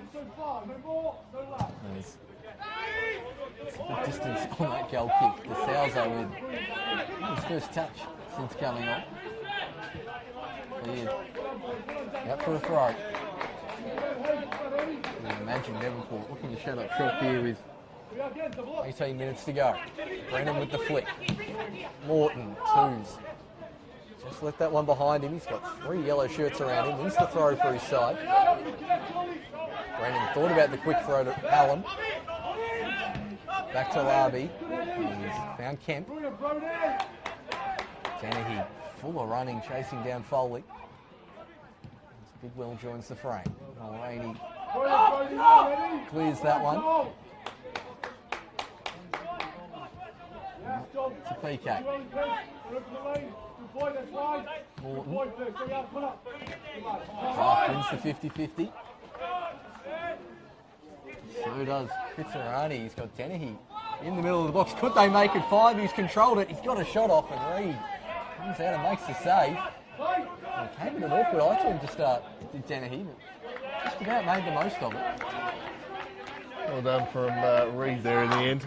Hasn't been given a lot of assistance from the defence in front of him today. They've made life pretty hard for the young keeper. And again, really creating a problem for him there, but made the good saves. The Strikers looking to find goal number 5 and really driving home. Here's Pizzarani, cuts it back, chance for the hat-trick for Bidwell. Just wide of the back post. The chance was there. I think that's the first time they've just about hit a shot off target all day. And so Andy Bimble's eyes lit up as that ball came across the box there. He had the hat-trick celebration all planned out there as Brennan did well to keep that in. Interesting to see if Ken Morton leaves Brennan on to play the full 90. So I think only maybe the one game where he's played the full 90 so far since his return to South Hobart. To Souser. Brocker. And scrappy in the middle here is, oh, here we go, Morton v Stone. That's a late challenge from Nick Morton.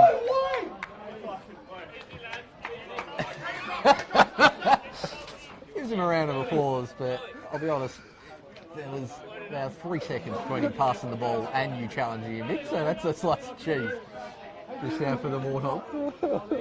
Just applauding Stone for what he thought was good selling of it, and Stone grinning because he knew that his nemesis had been hooked. A great battle between those two, the number 10, right in front of the Devonport bench. So I was happy to oblige as well there. Just mutual respect for the gamesmanship of each other, I think, between Stone and Morton. Mutual respect mixed with utter disdain. The free kick. It's not being taken.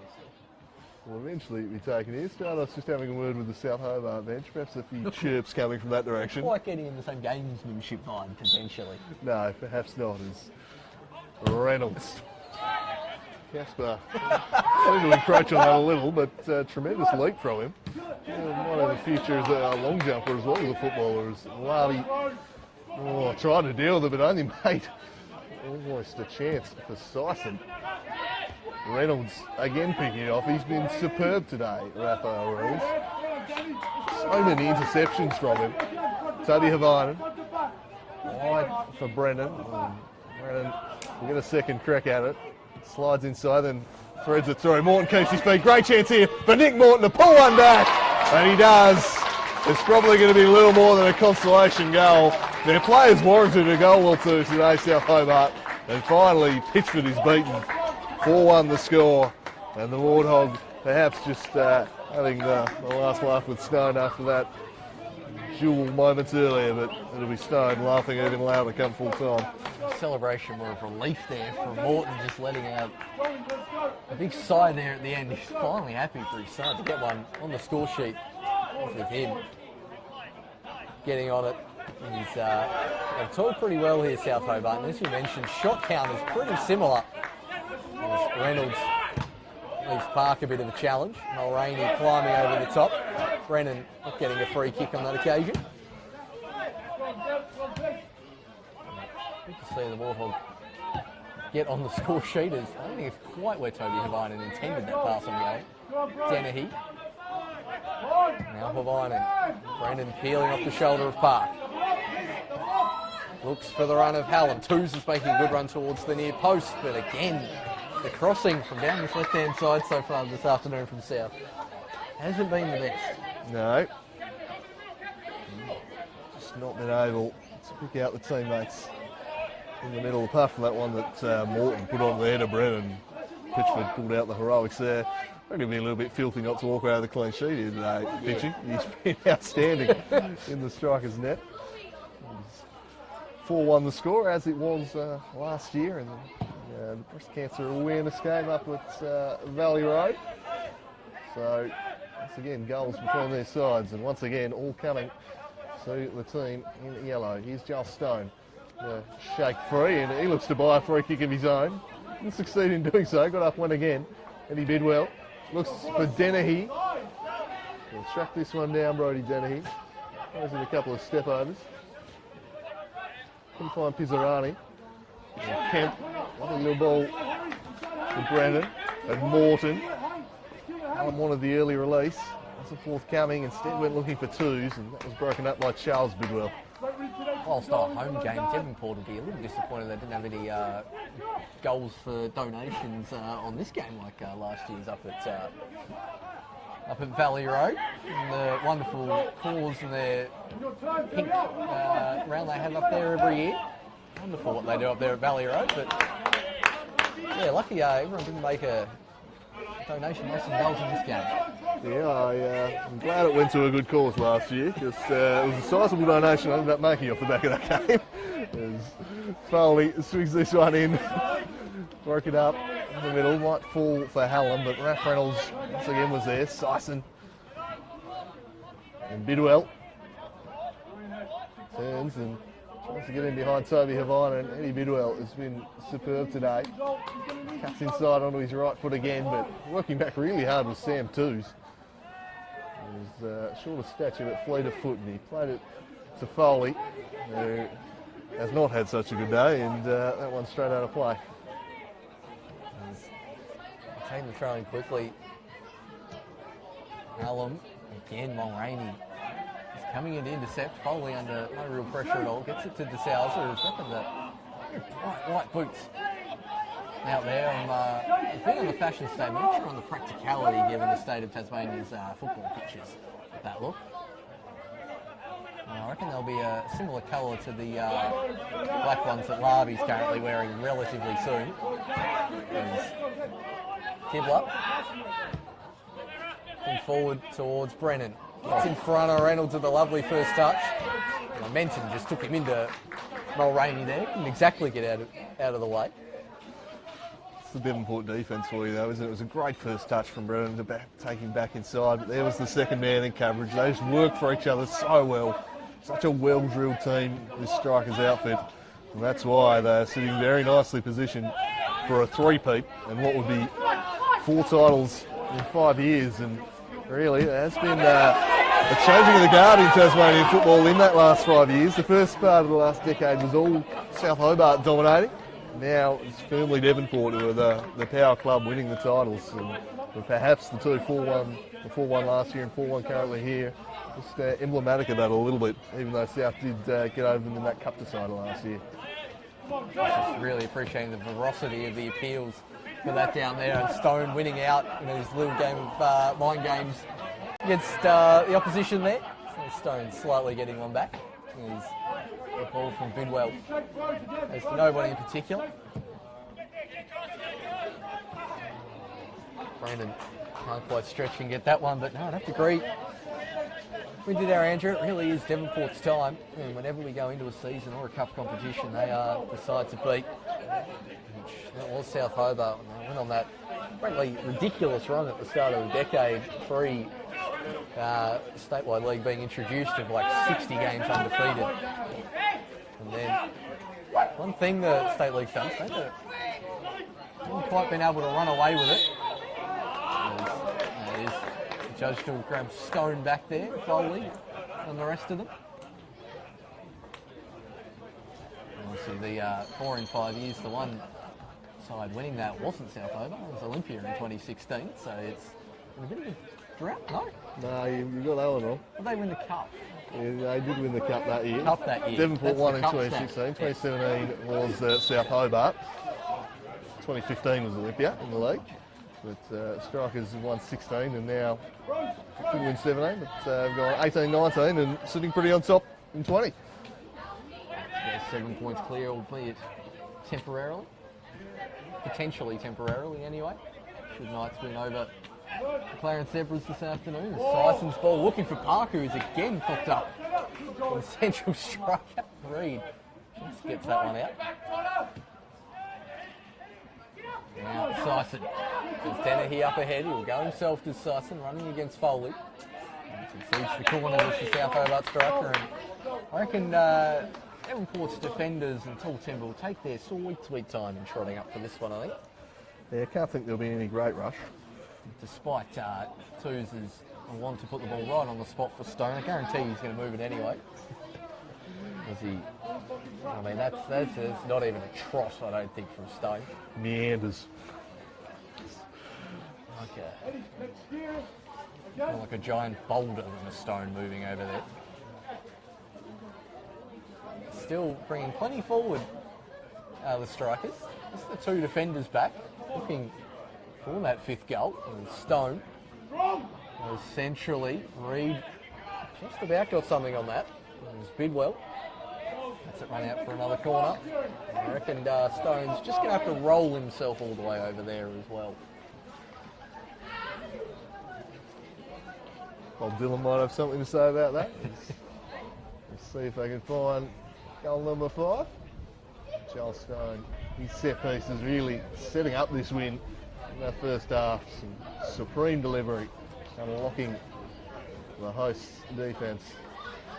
He's posed questions from the dead ball all day. Can he conjure up some more here? Won't quite get over the top of Morton. Rafa Reynolds lashes the volley. Didn't make terribly great contact. Morty Park, although it might turn into a through ball. And after that, was Kieran Mulroney, countered by Reed. As we tick towards full time here at Darcy Street. A long ball didn't really give Brennan a chance. And well done by Charles Bidwell, who's acquitted himself quite nicely today, the fullback. He's had a fairly consistent starting 11 over the past couple of years, but a few different names out there today for the strikers. And Bidwell, very starting to a famous name up at that football club. And Charles and Eddie, very, very talented footballers, young players who have seen what Eddie's done over the past couple of years, and Charles firmly on track to do the same. And we've got Anna Lee coming through the women's program as well. Just a footballing family, that one. All strikers footballing royalties. We'll see the last South Hobart sub to be made.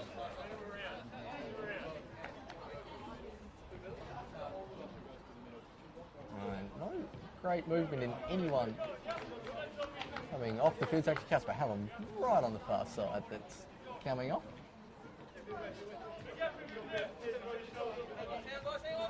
I guess that's Josh Gibbon. Yep. Excellent. Here's Morton. As far as Stone, the Souser winning the challenge. Stone. Thought he was just going to make a nice beeline there for the Bulldogs there, Stone, but yeah, just wins the throw in for his side. And finally, some movement on the strikers bench. It might also could just be them trying to keep warm. It's certainly dropped the temperature about the last 5 minutes. A score from up north then. Give me a second. Right, all right. Here's Dennehy. It's come off his knee in the end, so South.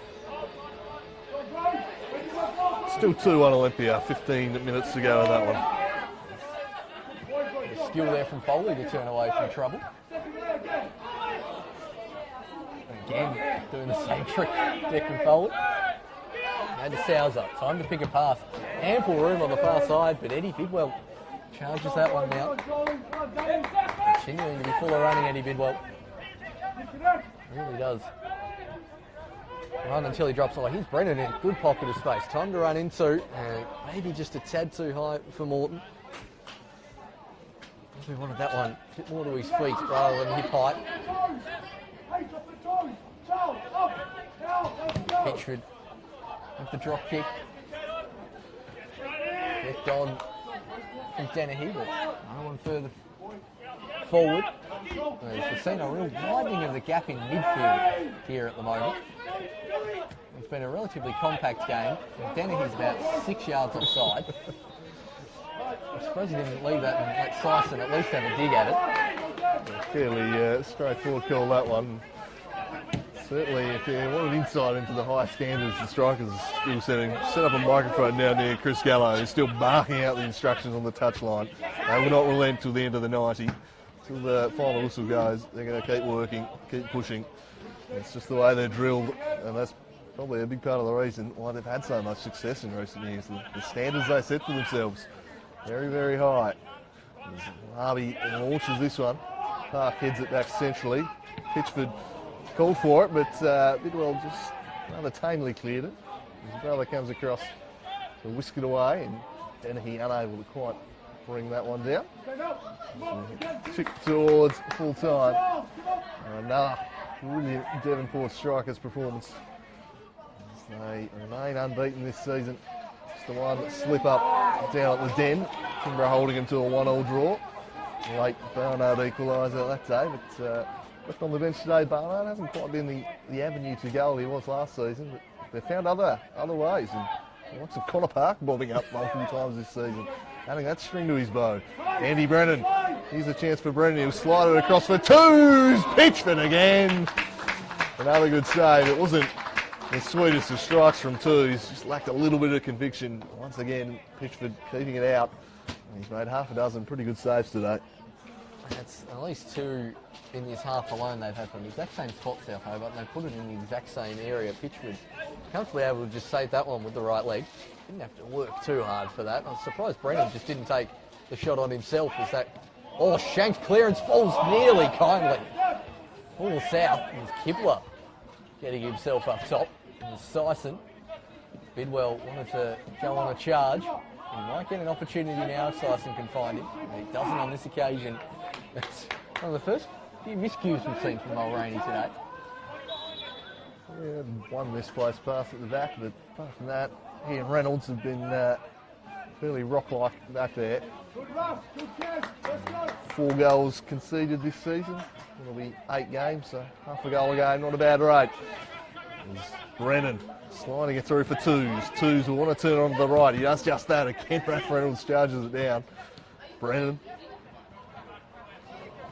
Rather gifted it there, just not quite the same page as Twos, and Joel Stone takes off. A couple to contend with as he takes it down the line. Billy DeSouza was in there, but a little grab of the arm spotted by Rodriguez on Twos. As we tick into stoppage time here. I'm sure he had no one from the Australians is even remotely interesting getting 20 yards within this ball to take the free kick. Mulroney Reynolds just having a committee meeting out there in the middle of the pitch. Someone's surely going to make a late darting run towards the corner flag here.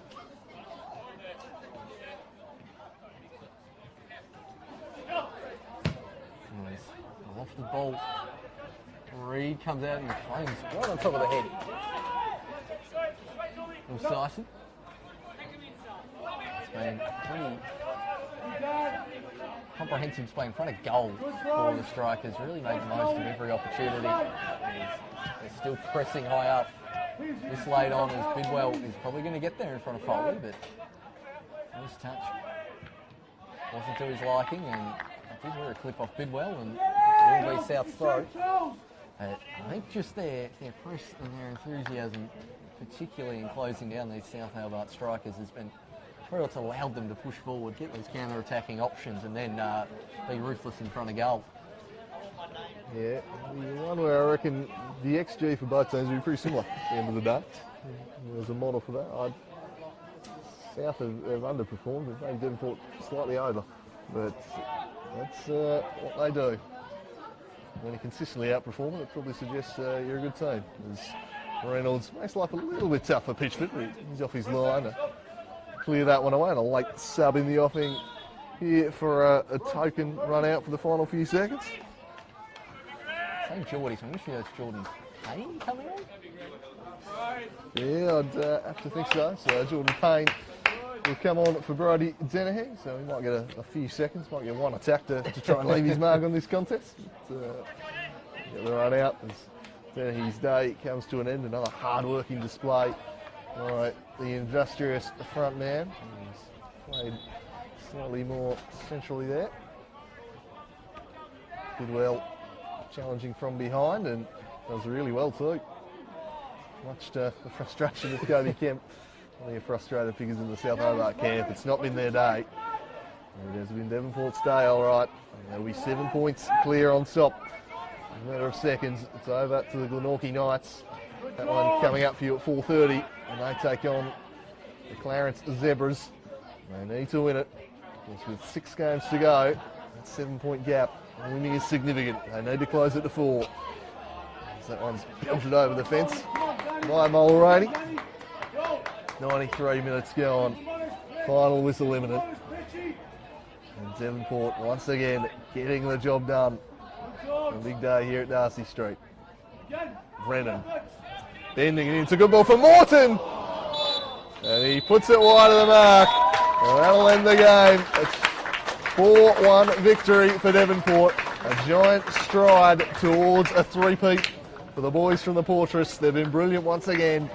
And South Hobart, well, on another day it could have been an entirely different scoreline, but a combination of taking their chances and some brilliant keeping from Nathan Pitchford results in a pretty comfortable victory at the end of the day. It's certainly a fully deserved victory for the Strikers. They've been compact so far this season without ever going free-flowing, and then in that first half they just opened the floodgates there. That was some fantastic counter-attacking football from the team from the northwest, and then held on comfortably, I think, in that second half. A couple of more chances for South.